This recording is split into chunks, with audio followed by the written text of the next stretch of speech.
Greetings to you. Welcome to our daily Devo for Monday, the 22nd of July. And our devotion for today is entitled Family Quarrels.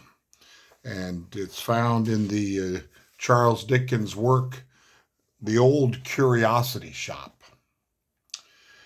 "It's a devil of a thing," said Mr. Swiveller, "when relations fall out and disagree. If the wing of friendship should never molt a feather, the wing of relationship should never be clipped, but be always expanded and serene. Why should a grandson and grandfather peg away at each other with mutual violence when all might be bliss and concord? Why not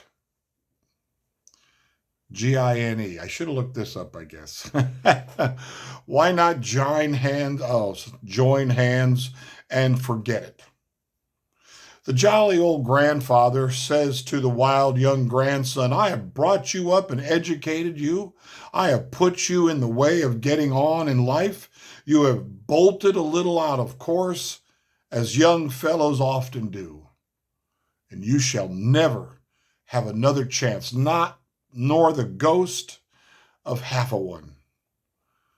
The wild young grandson makes answer to this and says, You're as rich can be. You've been at no uncommon expense on my account. You're saving up piles of money for my little sister. Why can't you stand a trifle for your grown-up relation? The jolly old grandfather retorts, not only that he declines to fork out with that cheerful readiness, which is always so agreeable and pleasant in a gentleman of his time of life, but that he will bow up and call names and make reflections whenever they meet. Then the plain question is, ain't it a pity that this state of things should continue? It is unpleasant. Family quarrels are unpleasant. Mean things often get said, and we hear that here from the grandson, who it looks as though he believes should be able to get more than he's getting. He's jealous because he sees that it's going to his younger sister. Sound familiar? I'm wondering, I haven't looked over yet, but I'm wondering if Gene Fisher is going to talk about the prodigal son.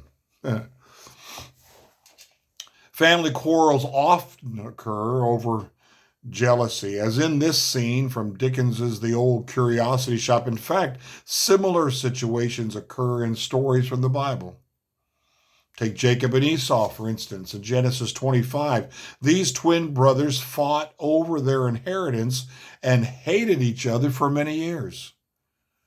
And then in Genesis 37, we read that Joseph's brothers hated him because their father favored him. The Bible asks in Romans 14:10, why do you judge your brother? Or why do you look down on your brother?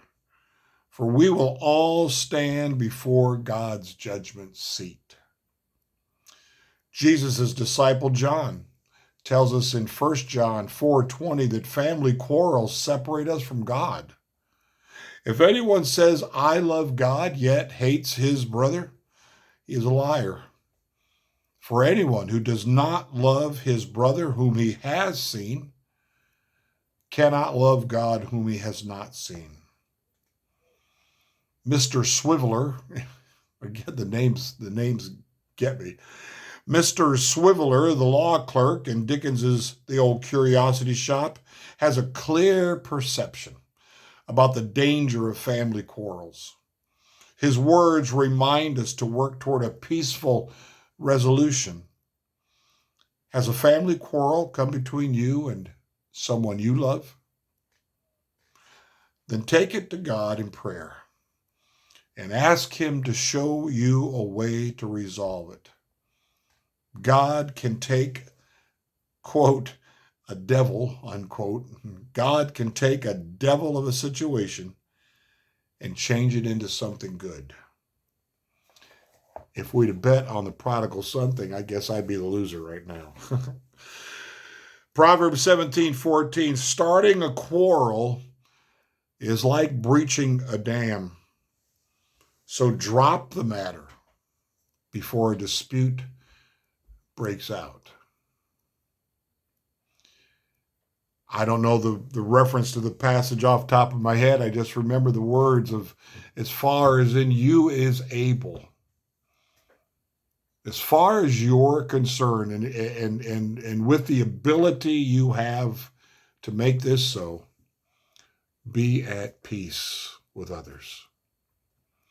Is that easy? Heavens no.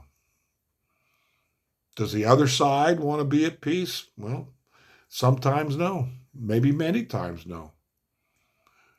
But what you and I need to do is make sure we are not saying things or doing things that plant the seeds of quarrels, of arguments, of division, of friendships, and even family. The closest relationships we're supposed to have, really, as growing up, and mom and dad and brothers and sisters and all that goes with family. We should want, well, I guess we do want not to have argument, not to have name calling, not, which is pretty much where our culture is right now, I guess, isn't it? But just to dwell in peace together, even if it means I keep my mouth shut when I hear you say something I don't think is right, or I thought was cruel or mean or whatever. We're supposed to be, Jesus says in the Beatitudes, blessed are the peacemakers. The peacemakers. That's you and I. We should see it as our mission not to throw another log on the fire, but to get the hose out and stop that quarrel before it gets rolling. To try and speak peace into the situation. James in his epistle likens this tongue. We like it because of the taste we can get with it, especially candy. But it's like, it could be like a match. It's only a little thing, but it can start a large fire and bring destruction. As followers of Jesus, we need to do all that we can to be peacemakers and to never encourage division and disunity, because that is the work of the enemy. Blessings to you today. Keep the peace. As we used to say back in the 60s, keep the peace, baby.